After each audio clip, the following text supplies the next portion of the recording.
Operacioni policor në Onë 3 ka çuar në zbulimin e një tjetër godine të kthyer në laborator për rritjen e kanabisit me llampa, duke çuar në 6 numrin e ambienteve të goditura në kuadër të këtij operacioni.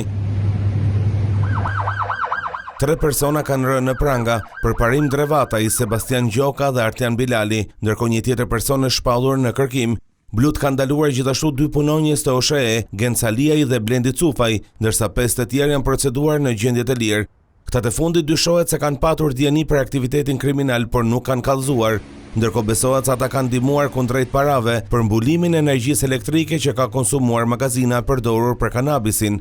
Magazina në lagjen Mark Lula, e kthyer në një serë të plotë të kanabisit, u bastis nga forcat policore të cilët sekuestruan 119 bimë narkotike, mbi 2.1 kg kanabis të tharë dhe 284 pajisje elektrike të përdorura për kultivimin. Kontrolli në banesën e personit në kërkim zbuloi armë zjarri, municione, dokumente dhe target të dyshuara të falsifikuara.